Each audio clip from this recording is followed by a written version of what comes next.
dalam 11 tahun. Dalam 11 tahun. Tapi 11 tahun yang sangat luar biasa untuk saya. Saya bermula daripada tak ada apa-apa. Saya nikah dengan dia, saya tak ada. Saya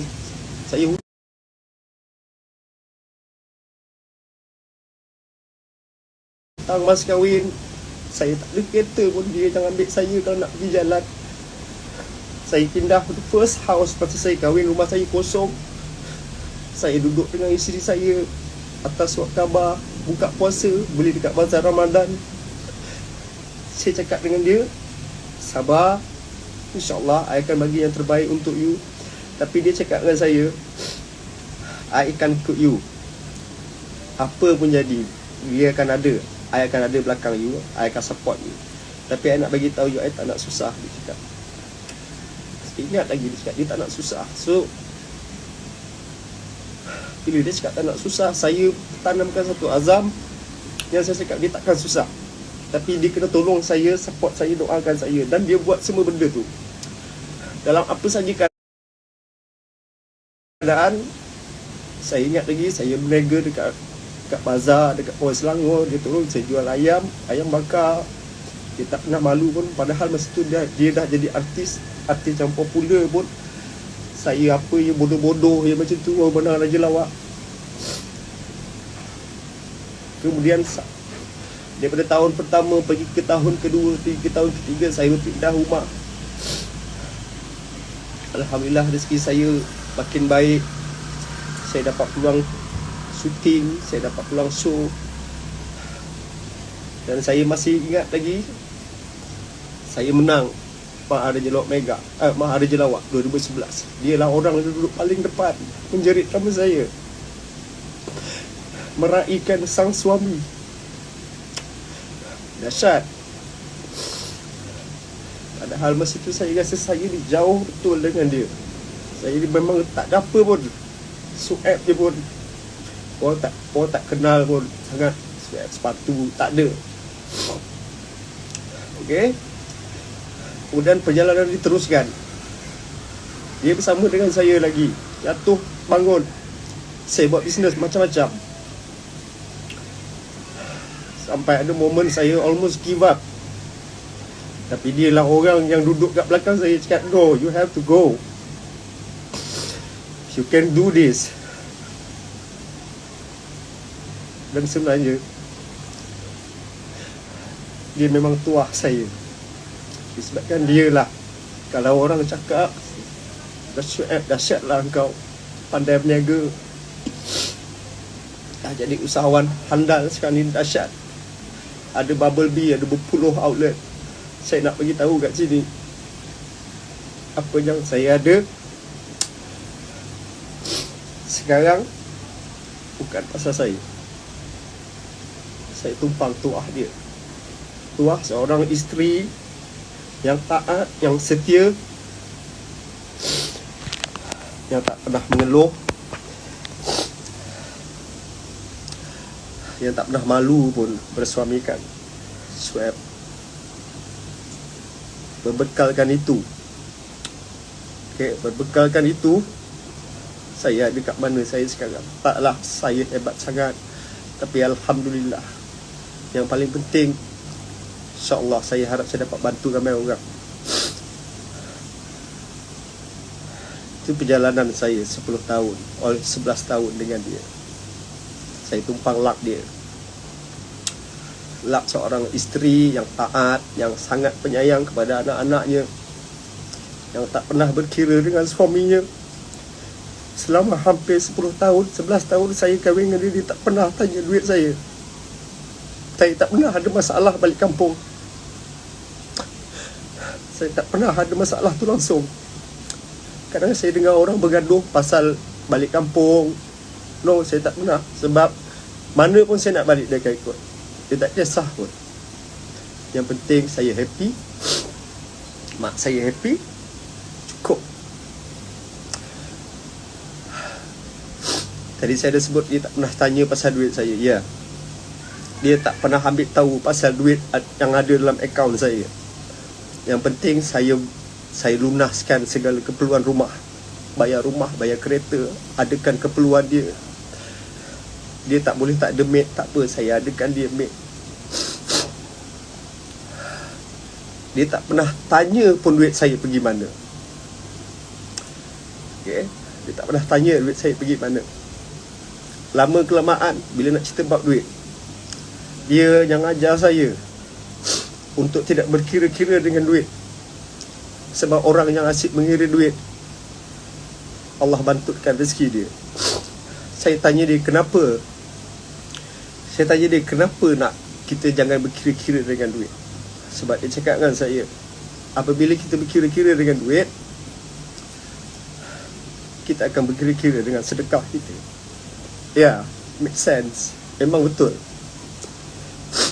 Sebab dia cakap, bila kita tidak berkira-kira dengan sedekah kita, Allah takkan langsung berkira-kira dengan rezeki yang dia nak bagi pada kita. Dan benda tu memang terjadi. Dialah orang yang akan bersedekah ikut apa yang melintas di hati dia. Dialah orang yang ajar saya, yang didik saya untuk jadi macam tu. Orang yang didik saya untuk jaga keluarga, bukan setakat keluarga saya, tapi menjaga keluarga dia, menjaga adik-beradik dia, menjaga adik-beradik saya. Dia didik saya untuk menjadi macam tu. Dan apabila saya buat dan saya ikut, berbalik yang tadi tu, yang orang cakap saya terror sangat, bisnes apa semua bubble bee dahsyat, orang berbaris panjang. Sebenarnya magic tu datang daripada apa yang dia ajar saya. Sedekah, jangan berkira, jangan nak sasik kira duit.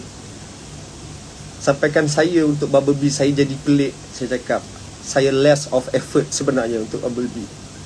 Saya tak ada pun buat marketing yang gila-gila pun, tapi Allah gerakkan ramai orang untuk datang support saya berbaris panjang-panjang sampai 3-4 jam. So saya nampak benda tu, dan semua tu datang daripada dia. Jadi kat sini saya nak beritahu, saya memang tak ada apa-apa. Saya kosong. Saya tumpang luck dia, saya tumpang tuah dia, saya tumpang tip-tips yang dia bagi. Saya apply dalam diri saya apply dalam keluarga saya, dan saya apply dalam kehidupan saya. Dan ya, Allah mudahkan banyak kerjaan saya, Allah mudahkan bisnes saya.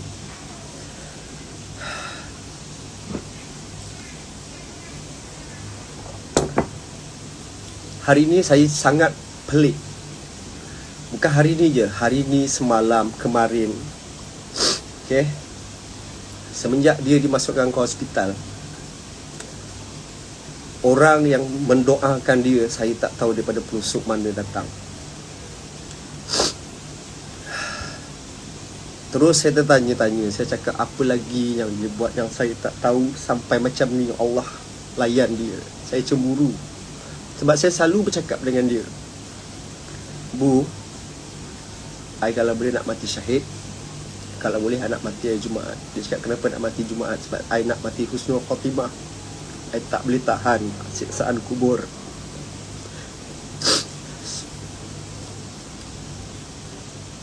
Rupanya dia yang pergi syahid, rupanya dia yang mendapat layanan cukup istimewa daripada Allah Subhanahu Wa Taala.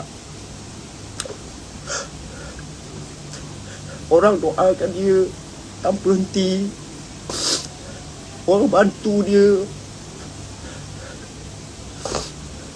Orang hari ni orang buka kebaikan dia, sampai kebaikan-kebaikan tu ada yang saya tak tahu pun dia buat dalam senyap. Rupanya selama ni duit yang saya bagi pada dia, dia habiskan untuk sedekah dia. Dan sebenarnya apa yang dia buat tu berbalik kepada saya, di mana Allah kurniakan saya rezeki yang melimpah ruah, rumah bahagia, rumah tangga bahagia, anak-anak yang baik. Itulah dia kuasa seorang isteri. Itulah dia. Itulah dahsyat dia isteri. Itulah dahsyat dia Siti Salah Raisuddin.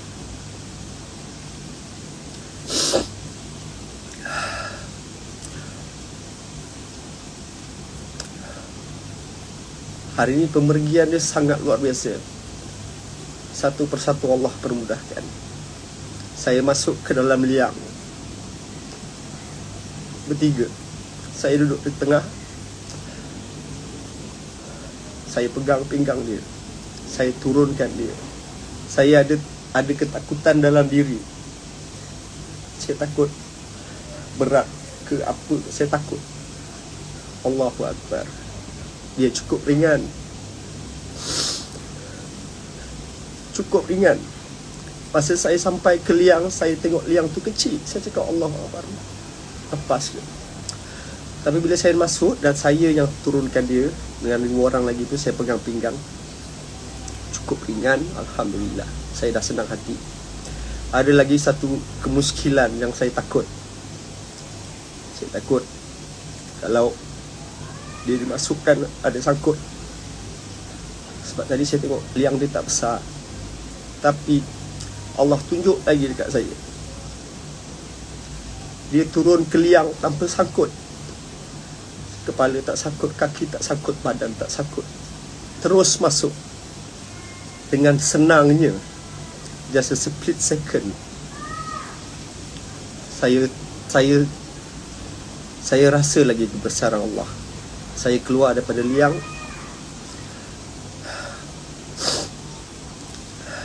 Abang tu tinggal seorang. Letakkan tanah kepala dia, tutup dengan kayu papan. Tutup dengan tanah. Sekejap settle semua.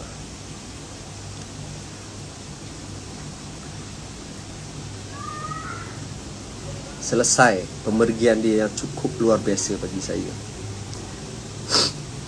Orang ramai tunggu dia.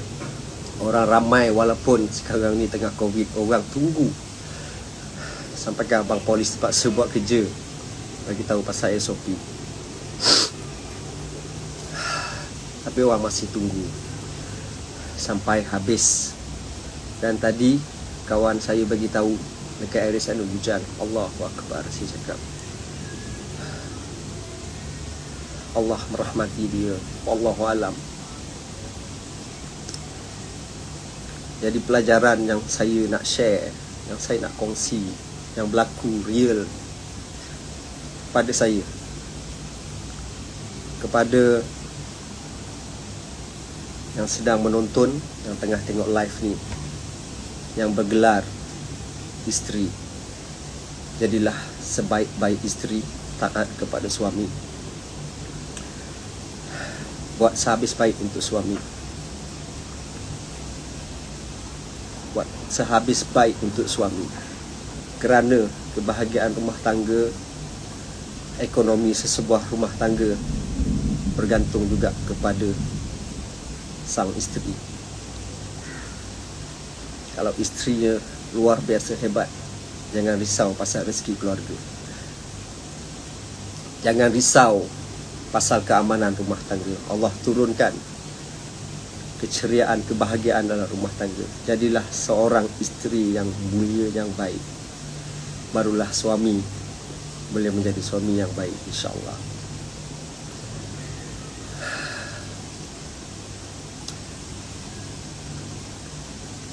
Arwah, saya pernah bergurau dengan dia. Arwah bergurau dengan saya bergurau dengan dia. Kita ada satu habit mendengar surah Al-Waqiah setiap pagi. Sebab itu antara tips untuk orang rezeki. Sebab kata Rasulullah SAW, siapa yang mendengar surah Al-Waqiah di waktu pagi dan malam, dihindari dari kepapaan. Kalau tengok balik surah Al-Waqiah, akan ada perkataan bidadari. Saya usik dia baru sangat dalam minggu lepas. Dia cakap, "Bu, nampak tak surah Al-Waqiah?" Dia terus bidadari. Dia ni sebenarnya sangat jealous. Kalau sebenarnya kalau saya bagi pick up line dekat sepatu Reunion, dia okey. Tapi jangan bagi pick up line bukan untuk lakonan. Dia akan sangat jealous. So dia adalah orang sangat jealous. So bila saya sebut tentang bidadari, dia terus masam. Lepas tu saya cakap dia cakap bidadari itu bukannya I yang nak, Allah yang bagi.